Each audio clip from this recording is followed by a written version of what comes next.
मैं फारूक धनोरा विधानसभा अध्यक्ष MIM party से आप लोगों के जो दरमियान मैंने समीर भाई जो हमारे प्रदेश सचिव है इनको बुलाया है और ये बहुत बड़ी खुशनसीबी की हमारी बात है कि हमारे बीच ये इतने बड़े लोग आए हैं। ठीक है, क्योंकि इतने बड़े लोग मिलने के लिए आज प्रधान से मिलने के लिए भी कई मुझे वसीयत लेनी पड़ती है कि हमें किसी प्रधान से बात करा दो।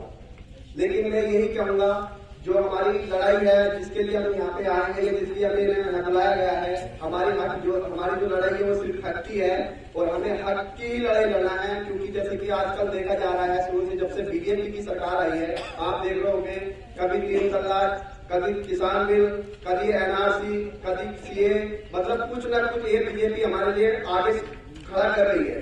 लेकिन इसमें क्या है, कोई हमारा साथ देने वाला नहीं है। कोई भी पार्टी हमारा साथ दे रही हो तो तुम मुझे बता दो, क्योंकि देखो बीजेपी में भी है मुसलमान, समाजवादी में भी है, भाजपा में भी है, कांग्रेस में भी है, सब में मुसलमान है। कोई भी एक मुसलमान बता दो, चाहे महबूब मंत्री हो, चाहे कमाल अख्तर हो, चाहे आजम खान, कोई भी एक मेरे को बता दो कभी किसी के बारे में बोला हो, 3 तलाक के बारे में बोला हो या हमारे NRC के बारे में बोला हो या किसान बिल के बारे में बोला हो। नहीं बोला, क्योंकि लगाम उनकी जो है वो बीजेपी के हाथ में, समाजवादी के पार्टी के हाथ में, भाजपा के पार्टी के हाथ में, क्योंकि लगाम किसी और के हाथ में है। अब जैसे लगाम किधर खींचो घोड़ा तो घर चलेगा। तो इससे क्या है, हमारे जो बैरिस्टर अशोक ओवैसी की पार्टी है आल इंडिया मजलिस मुस्लिम, हम मैं चाहूंगा गुजारिश करूंगा कि ज्यादा से ज्यादा सपोर्ट करें। क्योंकि आज के मैं देखता हूँ लोग कहते हैं कि बीजेपी का एजेंडा ये यूपी में आ जाएगा। भाई यूपी में आ जाएगा, मालूम मैंने एक बार लगाया उस बात को मैं प्रदेश में अच्छी तरह मालूम लाना चाहूँ और उसके कोई आम कोई और खाए तो जब तो होगा ही होगा, जाहिर सी बात है। अब जब हमारे बैरिस्टर अशोक ओवैसी अपनी कौम के लिए यूपी में उतर रहे हैं तब हो रहा है क्योंकि उन्होंने जो हमारा बोरा बनाया था मुसलमान, क्योंकि उसकी वजह के जब खाने बैरिस्टर अशोक ओवैसी आ गया है तो उससे धर्म हो रहा है।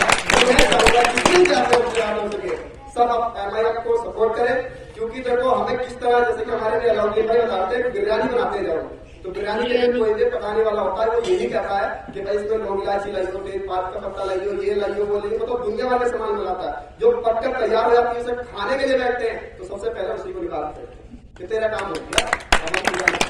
ऐसे अगर मुसलमानों को समझाया तो मैं ज्यादा से ज्यादा यही कहूंगा कि जितने भी मेरे नौजवान है, जितने भी मेरे भाई ताऊ चाचा जितने भी हैं, बहुत बड़ा आपका मेरे साथ हाथ है और कुछ लोग मेरे साथ कंधा मिला के खड़े हैं, ऐसी बात नहीं है। देखो बूंद बूंद सी घड़ा होता है। आज मैं निकला हूँ इस राह के लिए, अपनी कौम के लिए, सीधी बात है मैं हक के लिए लड़ा हूँ।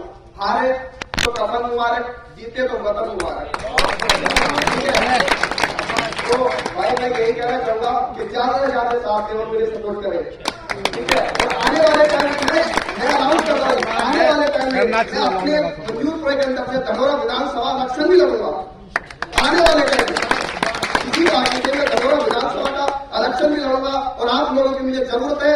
आप लोग मेरा साथ दें, मेरा साथ बना के खड़े रहे, कंधे से कंधा मिला के खड़े रहे, क्योंकि हमारे जो बैरिस्टर अशोक ओवैसी है जो हमारी कौम के लिए, हमारे लिए जो रात दिन देख कर रात देख कर वो चांदी चांद खड़े रहते हैं।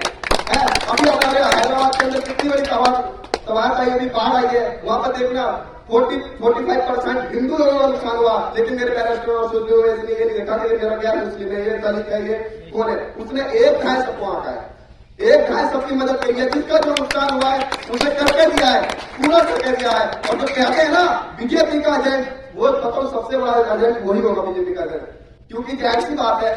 अब मैं मान लो तुम मेरा नुकसान चाहते हो, अब मेरे भाई की मेरे दूर हटाओगे, मेरे भाई के बारे में तुम मेरे बारे में 70 बातें बुरे बताओगे कि तेरा भाई ऐसा, तेरा भाई ऐसा, तेरा ऐसा, तो भाई जाहिर सी बात है इसी तरीके से तो हटा नहीं गया। अब दिख रहा है कि भाई अब तो ओवैसी आ चुका है मैदान में, अब ओवैसी मैदान में आ चुका है तो जाहिर सी बात है सबके दिल में है, लोगों को नींद नहीं आ रही है। अभी ओवैसी सामने आजम खान से मिलने के लिए कह दिया है तो इमरान खिताब करेगी, अखिलेश जी पैदल उसके घर जा चुके हैं, बल्कि वोट भी नहीं आ रही है, आजम खान वोट नहीं आ रही है। मतलब आज मेरे बैरिस्टर अशोक ओवैसी ने कह दिया कि मैं आजम खान से मुलाकात करूंगा, तुम्हारे घर का बच्चा आजम खान का पड़ा है। लेकिन हमें देखना क्या है, मेरे मुसलमान भाई का तुम्हारा सुनना आज नहीं है, जिंदगी में कभी नहीं आना। हमने जो मौका बनाया था, हमें जैसे सीखा देना नहीं यूं मार ले, हमें इस तरह समझा नहीं।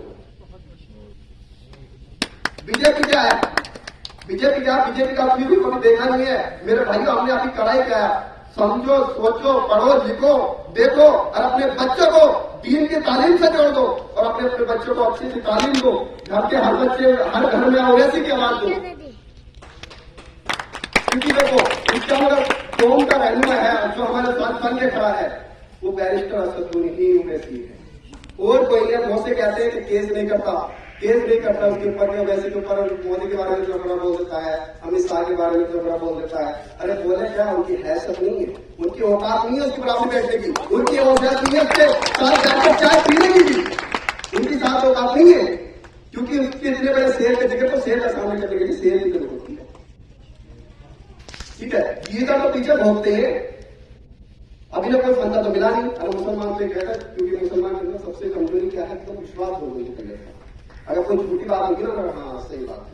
अभी मैं यहाँ पे बुला रहा हूँ, कुछ मैं कहना नहीं चाहता, लेकिन मैं कह रहा हूँ, कुछ लोग क्या मजाक खुद बनाते हैं कि ये ऐसे है, ये ऐसे है। एक बात बताऊं, जब बीजेपी की स्थापना हुई थी तो एक पंडित जो वोट डाल का आया, तो उससे लगे बाहर वोट डाल का आया, तो लोगों ने पूछा कि वोट किसे बताया, बीजेपी को देना है, अलग बताया करते हैं। तो उस पंडित ने सिर्फ यही कहा था कि एक दिन ये गड्ढा भरेगा, और आज वही गड्ढा राज कर रहा है तुम्हारे ऊपर, है कि नहीं है ऐसा?